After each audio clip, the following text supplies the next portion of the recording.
Hello. Hello, everybody. I see you're out there. I'm going live. I want to experiment with this and see how well I do and answering your questions and being available for you.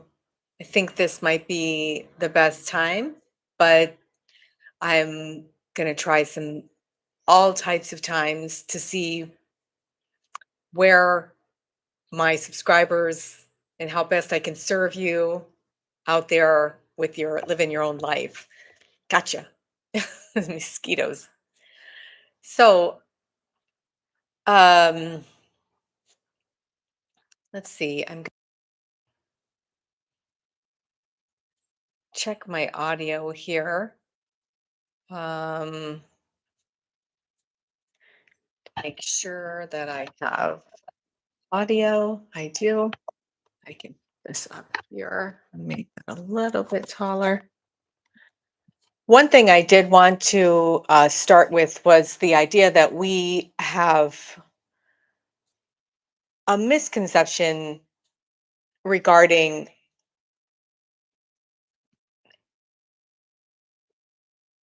certain people or validating what we get by comparing it to another person's information or measuring it up. What I recommend is to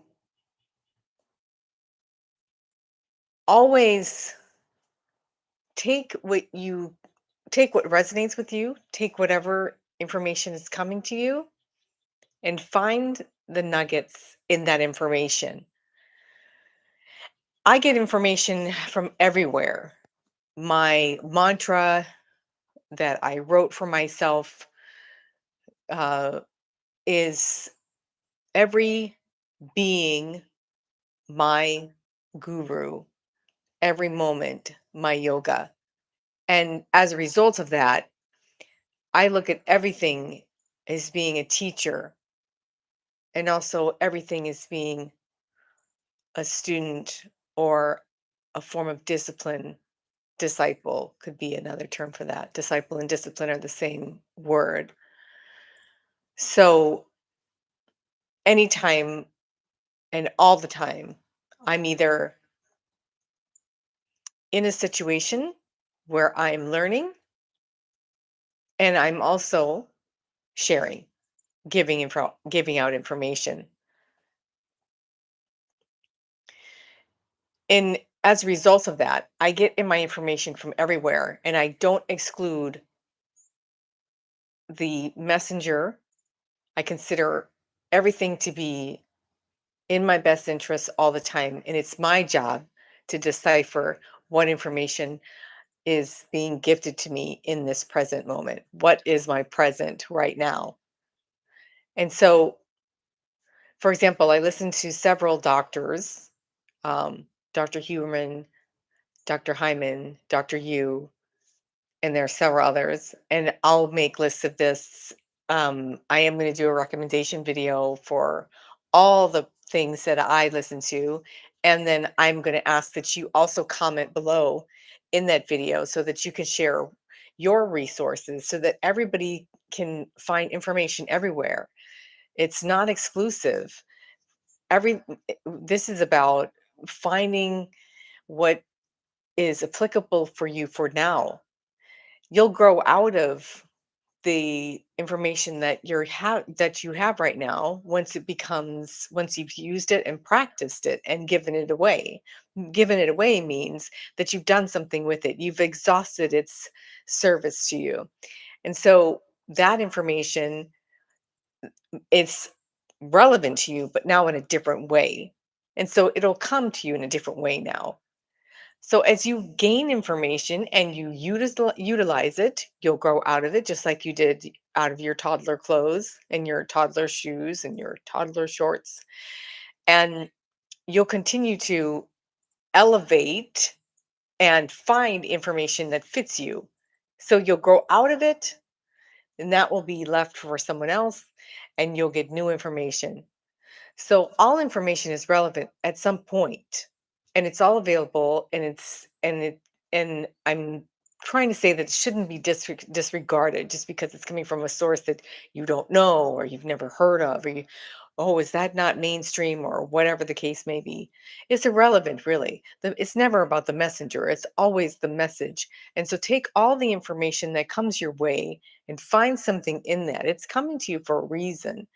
You have brought it into your life for a reason. You have attracted that information for a reason, just like you subscribers are here for me. And I am here for you. And so we are here to exchange information and to grow together and work within this community to continue to expand our awareness and to expand our consciousness. Consciousness means the actual practice of awareness. So anyone can be aware, but you can tell an aware person by the way that they act. And so that would be consciousness. Oh, they have a consciousness about them. Yes, because they act in a way of practicing their awareness.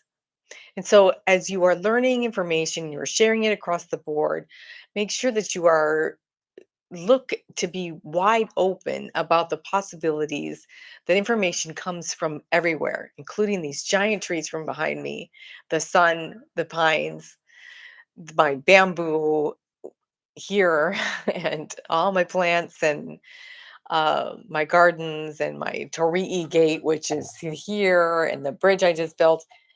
Um, but all of those things, they all carry information, and they are no different than people that I see every day. So that is one part of the message, to be open and expansive in your acceptance of information and let go of the things that you've outgrown. Recognize you're constantly evolving and changing. You are literally a different person billions of times a second. You are literally, all change is complete change. That is how that works. And so that your situation right now, whatever persona you have at this current time, is a reflection of the person that has a past that is equitable and meets that same person's behavior now. So my behavior now would be indicative of a past that would equal this. So we have a thing called parallel lives. I say we have it. Parallel lives are happening all the time.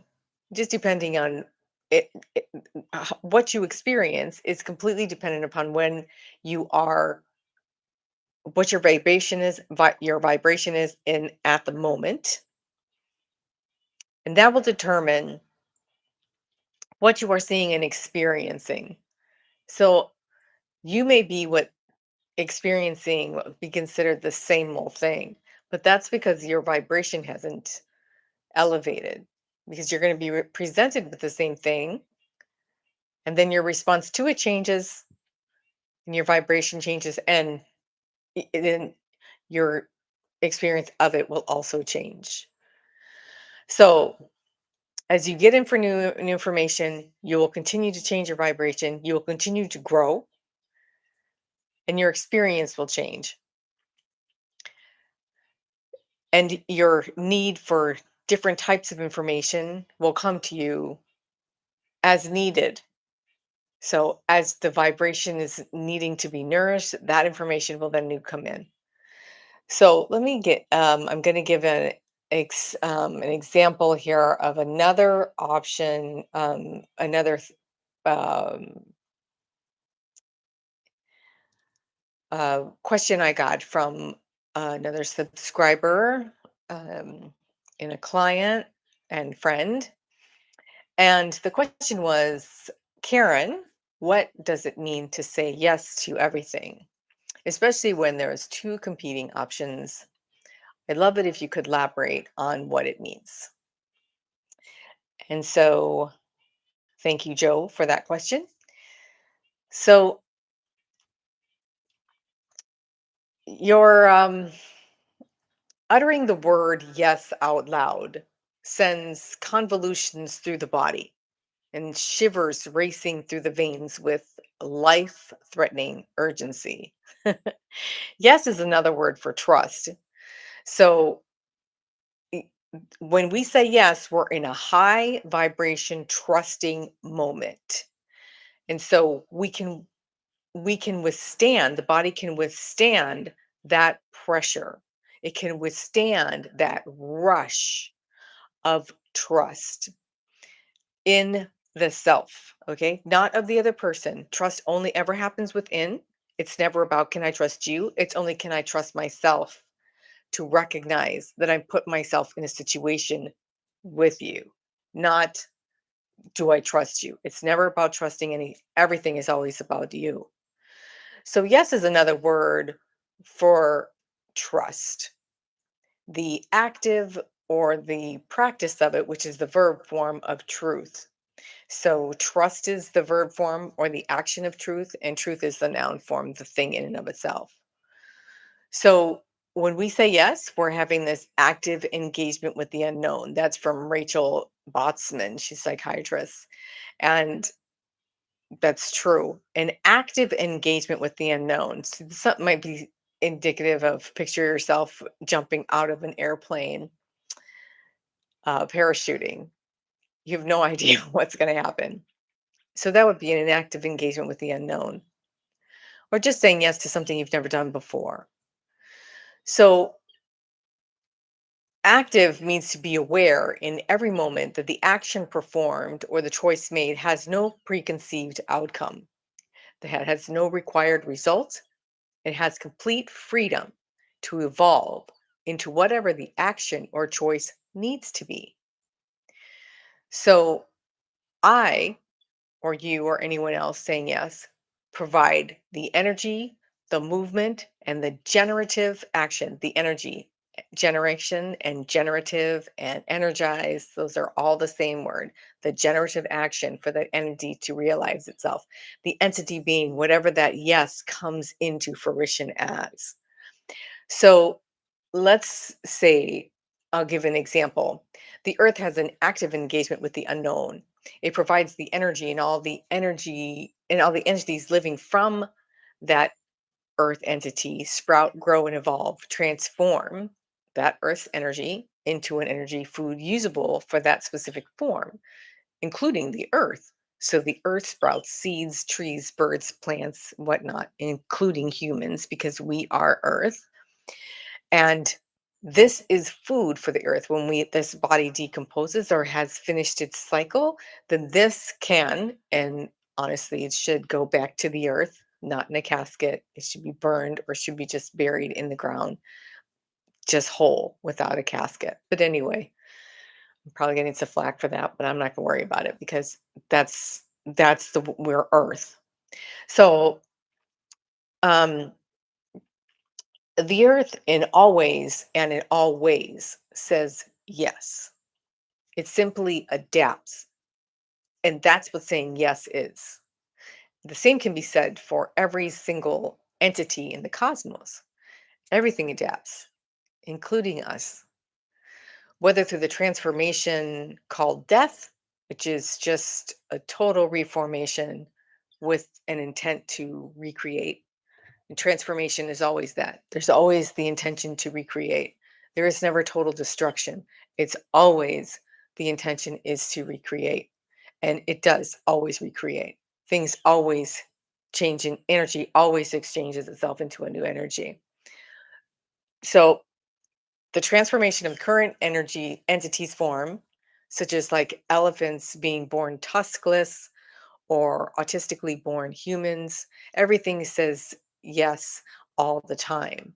So it's your awareness, Joe, of and the conscious engagement with that adaptiveness that determines the amount of struggle or dissatisfaction, frustration, depression, anger, grumpiness, resistance to, and competition with what is. So there's never really actually competitive view. So let me continue.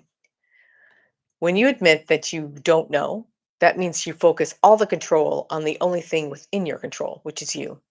You focus on any person or any situation or circumstance outside of the self always results in dissatisfaction because the focus is actually on the expectation, which never comes. It's never realized because it's an expectation. It's just living in your head. It's an expectation. You're never going to see an expectation. So n- when you're focusing on the expectation, you're focusing on something that's never going to come rather than the moment in which you find yourself now. And that outside interest abandons the self. That's anytime you're focusing outside of yourself on an expectation, you have left yourself alone. You have literally abandoned yourself. And that causes even more trauma. When you introduce an expectation, the tendency is to hold on to the expectation. When you hold on to the expectation and you abandon the self, but then you hold on to the expectation, that means you have abandoned the self because you can only hold on to yourself. Once you let go of yourself, you're holding on to an expectation. So you've left yourself alone. You've abandoned yourself. You've now got two traumas. You've got the trauma of the expectation that you're holding on to, and the trauma of the abandonment of the self. So you're, let me see what I wrote here. Okay, yes, that is another conversation for another time. So at any rate, there is only now. So when thinking of the past or the future, you're actually thinking about it right now. And so because you're thinking about it right now, again, there's no competitive view. There's no competition in the now. There's never competition in the now. There's only yes, actually. So as for the use of always, meaning always yes, yes, the absolutes exist, but only in the realization that ab and no and salute is so absolution, okay, absolute. Ab is no, it's a negation of solution or solve. So no solution, and no solution means I don't know. It also means the unknown since there's no solution. So that's the game. All things matter, they come into matter or being through the only control there is, which is control of the self. So anything that matters to me comes into my experience, into my universe, into my reality as a result of me bringing focus on that. And it's always me. I am the one that's dictating my universe. So staying focused and controlling your attention on you at all times, your thoughts, your feelings, your bodily movements, your functions, that's the absolute control. And your mind. Okay. So it's a mental, a physical, and emotional trinity that you're focusing on. The self dismembers and it separates itself into two parts in order to realize to make a real aspect of experience. Okay, a real aspect. But what you're really doing is you are actually just experiencing a reality. The reality isn't this, it's the experience of it that makes the reality feel as if it were existing. And that origin of desire is what makes your reality come into matter. And so the origin must split itself to create a feeling, and that feeling is traumatic, and that feeling is the experience. So really, you're kind of just living this kind of trauma over and over again, but that's the only known there is. And the only known ever happens right now. And because it only happens right now, there's still no competition because it's always yes. Oh, yes, this is happening right now. So Nisargadatta, who's Maurice wrote all the transcripts to all of Nisargadatta's teachings in the book I Am That, and it's excellent. You should. I highly recommend it. I read it every day. Nisargadatta says true inquiry is always within something, not out of something. So you want to be asking yourself all the time, am I competing? Not how do I compete against that person? So you want to ask about the competition, how it's coming from within. Why do I have the competition? That's what you're asking. So if you are a true inquiry, is always asking within something, not to get out of something. Asking how to get out or to how to avoid something is a no. And to know anything, you must accept the practice of acceptance as being yes. So because that's what acceptance is. So let's move on to competing views. So competition is two words: comp, which means with, and then petition, which means to ask or to appeal for something other than what is. Okay. And it originates, petition originates from Greek aetio, which means to pray or to attest. And so prayer has always been a petition, has always been, I need to, you need to pray to get that, instead of recognizing an acceptance. This is why I don't pray. Um, but I do give thanks every single second of the day, including right now, for all of you subscribers and technology and my beautiful property and the beautiful weather that we're having right now. Anyway, so to compete or to petition is to ask for something other than what is. Okay. So if you are trying to say yes with a competing view, then what you're trying to do is what you're really doing, and you're not being honest about, is you're saying no. How do I say no and get away with it? How do I get the other person to change so I can get my way? That's what you're really asking. So to have competing views comes from the victim mentality of lack. So you, in every moment, all the time, you are always believing and you are always trusting. What you trust in is lack, and what you believe in is lack. And that's why you want to say no. You're covering it up and calling it a competing view, but that's just demonizing the other person instead of being honest about what it is that you want. So belief and trust are simply focus, they're just focus and attention on whatever it is that you are doing right now. So whatever you are focused on, whatever you're paying attention to, that is going to be your competition, so to speak. So, in order to experience a competing view, your focus must be on an other.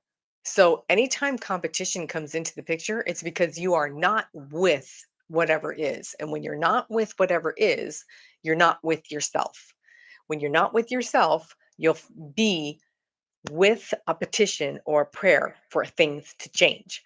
Please let this be different than it is right now. That's what you're asking. That's competitive. That means with a petition, with a prayer. You want to appeal. I need to appeal this current reality. I need to appeal this current decision right now. I need to get out of whatever it is I'm having right now. That's a competing view. That's because you are not with yourself. You have left yourself abandoned, and you have set yourself outside of yourself trying to change circumstances around you, and those things are totally out of your control and they're none of your business. And so that's where competition comes in. Anytime you want to say yes, you just say yes, period, and you let it go. You don't demonize the other person's idea. You're the one that said yes to the idea. Just say yes. If you don't want to say yes, then say no and say yes to yourself. Yes, I'm going to be okay with saying no. Fine. So again, let me go back to this. In order to experience a competing view, your focus must be on another person, also known as a threat. Okay. It's outside of you. So you're trying to guard against that threat. It's competing view. So you want to take it down. You want to change it. You want to kill it. You want to annihilate it, whatever it is. It's a competing view. You need to win. You need to dominate that. And so that's why it's competing. You're demonizing it because you consider it to be a threat. So a threat is something the brain creates when it creates an other. It's different, it's competing with you, and it needs to be controlled, it needs to be changed to accommodate this. But this would need accommodating if this was being managed. But this isn't being managed because it's looking outside of itself and it's being left alone. So, in competing views, you create a situation in which you shift the responsibility from you onto another. So, you leave yourself alone, you abandon yourself, and you put all your focus on an other, which is none of your business. And you demonize that thing. You call it competing when it's not. You're the one who chose to make it that way. You labeled it competing. You brought it into your life that way as competing. And since the focus is on the competing view, it's no longer on you. So you don't have to take responsibility. You can shirk the only responsibility you do have, which is yourself. And ho- this is what happens when you're in a situation where, how do I say yes to a competing view? You just say yes. There is no competing view, period. There is no competing view. When you say yes, you trust yourself. When you say yes, you trust yourself. Your yes may sound like a no if you know that you're saying yes to you. Maybe you don't want to go out tonight. It's 9 o'clock at night. You don't want to go out and have drinks. That's saying yes to you. You want to go to bed. You want to sleep. You don't want to put alcohol into your body. That's a toxin. Okay. That's a yes. That's a yes to me. I trust myself and I trust the other person to make whatever decisions or have whatever opinions they need to have in order to make themselves feel safe or feel fine with themselves. Whatever it is, it's irrelevant. Even if it's to demonize me, it's fine. It's their opinion. They're the only one that has to carry around that baggage. If you want to pick it up, you're going to feel heavy. I suggest you don't. So there are no competing views. There is only you resisting what is. That's the bottom line. So if you're trying to say yes to a competing view, remember that there are no competing views. There's only you resisting what is. So consider what it is you are saying no to or saying yes to. So in the process of this competitive view that I'm talking about, you're you're always going to feel like there's a demon outside to get you when you've abandoned yourself. And so that's really unfair to you because no one's taking care of you. So recognize that you are your only focus, your only responsibility is you. Anything else outside of you is none of your business at all. It never will be. So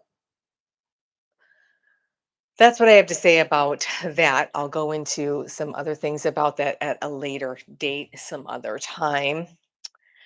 But for now, I wanted to say hi to everybody and thank you so much for watching. And I really appreciate every subscriber out there. And if you have any questions, I'm going to post this. And then if you have any questions or comments or for the next live, then I would appreciate your commenting below.